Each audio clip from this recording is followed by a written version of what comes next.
పూర్తిగా మీరు దాన్ని కొంత వక్రీకరిస్తున్నారని అనిపిస్తుంది. ఎందుకంటే ప్రణబ్ ముఖర్జీ గారు none other than the president of India వచ్చినప్పుడు అక్కడ వాతావరణం అక్కడ కొంతమంది పనిగట్టుకొని దీన్ని డిస్టర్బ్ చేయాలి, ఈ కేసీఆర్ గారి ప్రసంగాన్ని అడ్డుకోవాలని కొంతమంది విద్యార్థులు ఉన్న నేపథ్యంలో వారు అటువంటి దానికి స్కోప్ ఇవ్వకుండా మాట్లాడకుండా వెళ్ళిపోవడంలో పెద్ద తప్పేమిటంటారు?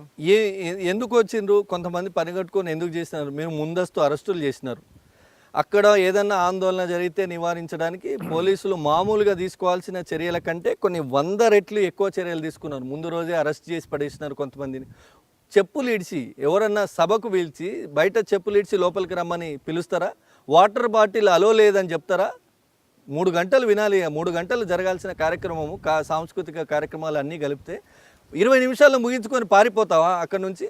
నువ్వు కేవలం అక్కడ ఉస్మానియా యూనివర్సిటీ విద్యార్థులకు భయపడ్డావనే విషయం తెలంగాణ సమాజానికి మొత్తం తెలిసింది.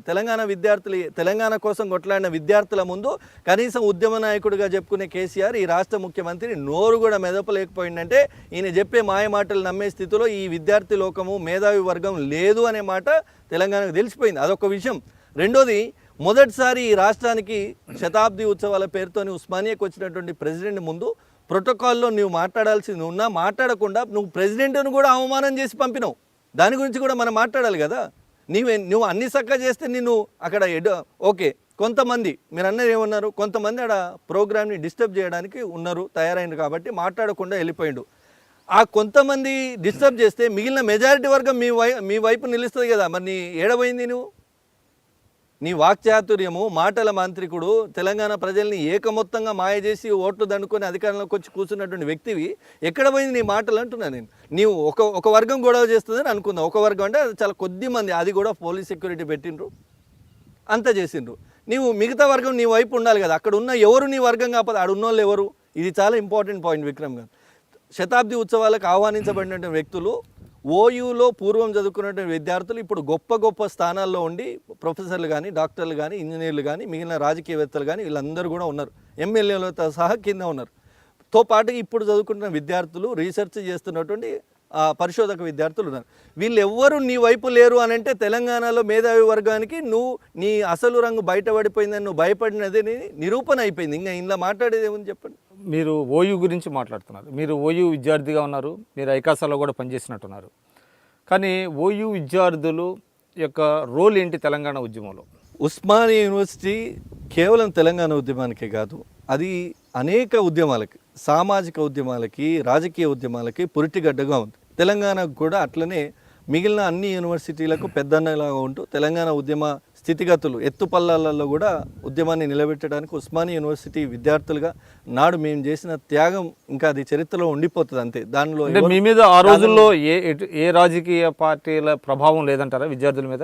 వ్యక్తిగతంగా నేను ఒక మహేష్గా మాట్లాడితే మాత్రం నాకు అంతకుముందు ఏ రకమైన రాజకీయ సంబంధాలు కానీ పొలిటికల్ ఏవిగేషన్స్ కానీ లేవు.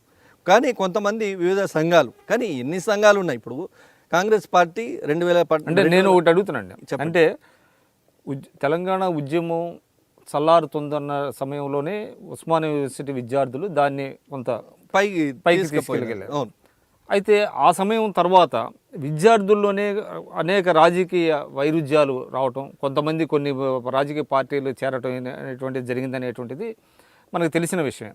అంటే అది ఏ విధంగా జరిగింది, దాని కారణాలు ఏంటి, అసలు ఆనాడు విద్యార్థి ఉద్యమాన్ని నాయకత్వం వహించిన వాళ్ళు ఇటీవల కాలంలో కొన్ని పార్టీల్లో చేరటం, ఇవన్నీ మీరు కూడా కాంగ్రెస్లో చేరారు, అసలు ఆ క్రమం ఏంటి? అసలు తెలంగాణ ఉద్యమము వాస్తవానికి నాడు మారోజు వీరన్న, బెల్లి లలితక్క అప్పటి నుంచి కూడా సామాజిక ఉద్యమాలు సామాజిక తెలంగాణ కోసం జరిగిన పోరాటాల బీజాలు యూనివర్సిటీలలో ఉన్నాయి ఆనాటికి కూడా. కేవలం కేసీఆర్ గారు ఏదో ఆయన ఇచ్చిన ప్రకటనలకు ఆకర్షితులైపోయినటువంటి చరిత్ర కాదు ఉస్మానియా యూనివర్సిటీ.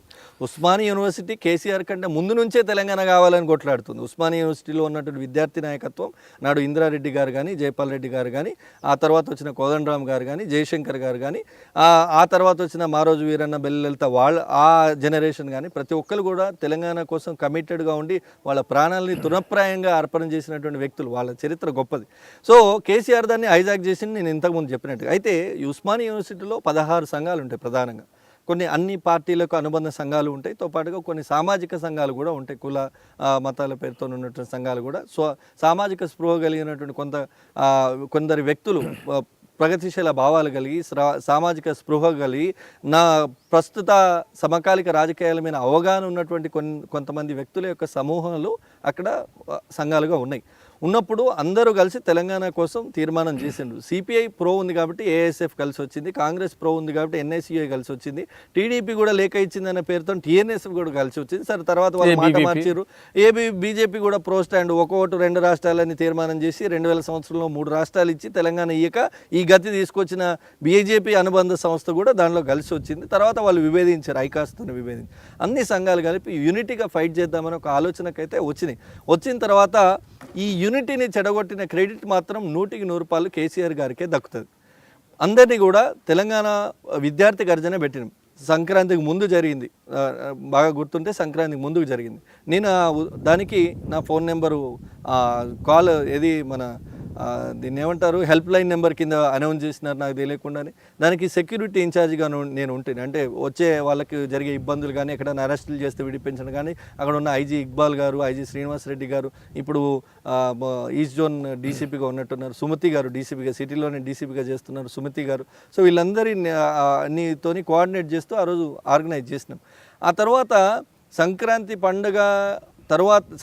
పండుగ పేరుతోని దావత్కు పిలిచిన కేసీఆర్ గారు ఈ విద్యార్థి నాయకుల్లో ఆ రోజు వరకు ఉన్న ఒక నికారసైన ఉద్యమ స్పిరిట్ని సంపేసినాడు. ఆ రోజుతో వాళ్ళలో లేనటువంటి ఆలోచన. నేను ఆ మీటింగ్కి పోలేదు, నేను ఆన్ రికార్డ్ చెప్తున్నాను, నేను కేసీఆర్ గారు ఇచ్చిన దావత్కి నేను పోలేదు. కొంతమంది విద్యార్థి నాయకులు పోయినారు, ప్రముఖంగా ఈరోజు టీఆర్ఎస్లో ఉన్న నాయకులు అయితే అందరూ పోయి ఆయన అక్కడ వాళ్ళ మైండ్ని పొల్యూట్ చేసి, వాళ్ళ మనసులో ఉన్న ఆలోచనలు, వాళ్ళ మెదడులో ఉన్న సంఘర్షణ శక్తిని కలుషితం చేసి వాళ్ళలో రాజకీయ బీజాలు నాటి, అంటే రాజకీయ తనకున్న స్వలాపేక్ష బీజాలు నాటి, మీరు ఇట్లనే ఎన్ని రోజులు కొట్లాడతారు, మీరు కష్టపడండి, భవిష్యత్తులో మేము సహకరిస్తాం, ఈ రకంగా కొన్ని మాటలు చెప్పి వాళ్ళని మాయ చేసి చివరాఖరికి కొంతమంది యూనివర్సిటీ విద్యార్థులను ఆయన మౌత్ పీసులుగా వాడుకునేటువంటి పరిస్థితికి టికెట్లు ఇస్తామని చెప్పారా వాళ్ళకు అనేక రకాల ఆశలు. నేనున్నాను, రాజకీయ పార్టీ మనం తెలంగాణ వస్తే మనదే అని. ఇప్పుడు వాళ్ళు ఎవరు లేరు, నేనేది అందులో తప్పేమీ లేదు కదా. అదొక్కటే కాదు, ఇక మీరు వాళ్ళని రాజకీయంగా వాళ్ళ మైండ్స్ ని కొంత డిస్టర్బ్ చేశారని చెప్తున్నారు. రాజకీయాల్లోకి రండి, మేము టికెట్లు ఇస్తామని. ఇప్పుడు ఏమైంది, దాని పర్యవసనం చెప్తాను నేను. మీరు ఎప్పుడైతే ఆ మీటింగ్ పోయి వచ్చిన తర్వాత కొంతమంది కేసీఆర్కి అభిమానులుగా మారిన వాళ్ళు, కొంతమంది వాళ్ళ అవసరాల కోసం కేసీఆర్కు ఆయన మౌత్ పీసులుగా పనిచేసిన సందర్భాలు ఇవన్నీ అయినాయి. కానీ కేసీఆర్ అన్ని సందర్భాల్లో ఉద్యమం చేయలేదు. మీరు జాగ్రత్తగా గమనించాలి దయచేసి. మిలియన్ మార్చి రోజు కేసీఆర్ లేరు. మిలియన్ మార్చి జరుగుతున్న రోజు కేసీఆర్ గారు సాయంత్రం 4 గంటలకు వచ్చింది. కేసీఆర్ కారు మీద చెప్పులు వేసిండ్రు. మీరు తెల్లారే సాక్షి ఫ్రంట్ పేజీలో వచ్చింది, మీరు కావాలంటే వెరిఫై చేసుకోవచ్చు.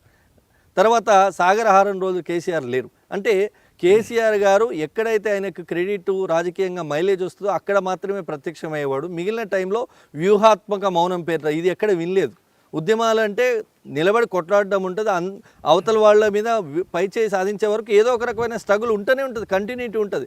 ఓ రోజు కార్యక్రమం పెట్టి వారం రోజులు ఫామ్ హౌస్లో పడుకునేవాడు కేసీఆర్. ఆ రోజు వ్యూహాత్మక మౌనం పేరుతో ఆయనను ఫాలో అయినటువంటి విద్యార్థి నాయకత్వం కూడా ఇక్కడ సైలెంట్ అయిపోయింది ఉస్మానియా యూనివర్సిటీలో. ఒక దశలో తెలంగాణ ఉద్యమం చల్లబడిపోయిందని మీడియా పెద్ద ఎత్తున రాయడం, వార్తలు వచ్చే పరిస్థితులలో అక్కడున్నటువంటి అప్పటికే కేసీఆర్కు తాబేదారులుగా మారి వాళ్ళ పల్లెకి మోసే బోయలుగా మారిన కొంతమంది విద్యార్థి నాయకులతో విభేదించి నేను బయటకు రావడం జరిగింది. బయటకు వచ్చి కొత్తగా సంఘాన్ని పెట్టడం, అడుగడుగున ప్రశ్నించడం, అప్పుడు ఇవ్వనందుకు కాంగ్రెస్ని కూడా ప్రశ్నించిన సందర్భాలు ఉన్నాయి, లేవని నేను అంటలేను. కానీ అంతిమంగా తెలంగాణ ఏర్పాటు అయిన తర్వాతనే నేను కాంగ్రెస్లోకి వచ్చాను. కానీ తెలంగాణ ఉద్యమానికి ఎక్కడ కూడా మనం ఒక అడుగు, తెలంగాణ ఏర్పాటు అయ్యే వరకు ఒక అడుగు జరిగింది లేదు. అప్పటి వరకు నాకు రాజకీయ అఫిలియేషన్ కూడా లేదు. మిగతా వాళ్ళు ముందు నుంచి మెయింటైన్ చేసిన వాళ్ళు, కొంతమంది కేసీఆర్ క్లోజ్ ఉన్న వాళ్ళు టీడీపీలోకి పోయిండ్రు, టీడీపీలో క్లోజ్ ఉన్నవారు కేసీఆర్ దగ్గర పోయిండ్రు, ఎక్కడికక్కడ పోయిండ్రు. కానీ నాకు అప్పటి వరకు ఒక రాజకీయ బంధం అంటూ లేదు. నేను కాంగ్రెస్కి వచ్చిన నేపథ్యము ఒకటి, కాంగ్రెస్ ఒక జాతీయ పార్టీగా ఇచ్చిన మాట కట్టుబడి తెలంగాణ రాష్ట్రాన్ని ఏర్పాటు చేసినారు. కాంగ్రెస్ పార్టీ తెలంగాణ ఇవ్వటం వల్ల రాజకీయంగా ఎంత నష్టపోయిందో మనందరికీ తెలుసు. కానీ ప్రజల ఆకాంక్షను గుర్తించి తెలంగాణ రాష్ట్రాన్ని ఏర్పాటు చేసినారన్న ఒక బలమైనటువంటి కృతజ్ఞత భావంతోనే కాంగ్రెస్ వైపు నేను అడుగులేసిన. దాంట్లో భాగంగానే ఇంకొకటి కూడా, ఇప్పుడు ఉన్నటువంటి యువ నాయకుడు రాహుల్ గాంధీ నాయకత్వంలో నడవాలని, దేశంలో ఉన్న ఏకైక సెక్యులర్ పార్టీగా ఉన్న కాంగ్రెస్ పక్షాన ఒక ప్రజాస్వామ్యవాదిగా సెక్యులర్వాదిగా నేను నడవాలనుకున్నాను కాబట్టి నేను కాంగ్రెస్ పార్టీలోకి వచ్చాను. సరే, కాంగ్రెస్ పార్టీ వచ్చిన నేపథ్యం అది. మీరు తెలంగాణ December 9th ప్రకటన కేసీఆర్ దీక్ష వల్లనే వచ్చిందని ఇందాక మీరు ఒక ప్రస్తావన చేశారు. ఇది ప్రజల్లో కూడా పోవాలని నేను కోరుకుంటున్నాను. తెలంగాణ December 9న తెలంగాణ ప్రకటన చేసింది కేసీఆర్ గారికి ఆరోగ్యానికో కేసీఆర్ గారి దీక్షకో భయపడి కాదు. కేసీఆర్ గారి దీక్ష కొంత పక్కకు పెడితే ఉస్మానియా యూనివర్సిటీ జేఏసీ అసెంబ్లీ ముట్టడికి పిలుపునిచ్చింది. అసెంబ్లీ సమావేశాలు జరుగుతున్నాయి అప్పుడు. ఓలా ఉస్మానియా యూనివర్సిటీ అసెంబ్లీ ముట్టడి కనుక విజయవంతమైతే ఆ రోజున్న పరిస్థితుల్లో అవుట్ ఆఫ్ పొలిటికల్ కంపల్షన్, రెండోది ఉద్యమం ఇంకే రూపమైనా తీసుకోవచ్చనే పరిస్థితులలో ప్రజల ఆకాంక్ష మేరకు తెలంగాణ రాష్ట్ర ఏర్పాటు ప్రకటన జరిగిందే కానీ కేసీఆర్ గారి దొంగ దీక్ష వల్ల కాదు.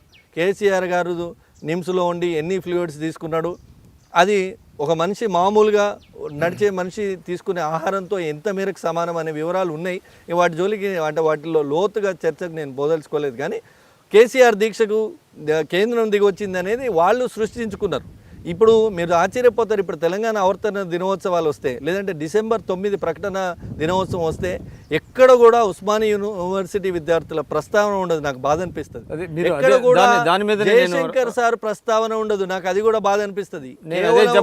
కేసీఆర్ గారినే ఒక తెలంగాణ జాతిపిత అంటే మరి తెలంగాణ కోసం కొట్లాడి పిల్లల్ని కోల్పోయిన కడుపు కోతను అనుభవిస్తున్న తల్లుల పరిస్థితి ఏంది, లేదా తెలంగాణ కోసం జీవితాంతం పెళ్లి చేసుకోకుండా తెలంగాణ కోసం త్యాగం చేసి శ్వాసే తెలంగాణగా బతికిన జయశంకర్ సార్ పరిస్థితి ఏంది, అంతకుముందు పనిచేసిన యోధులు వీరులు తెలంగాణ ఉద్యమకారుల పరిస్థితి ఏడబోతుంది అనేది నా ప్రశ్న.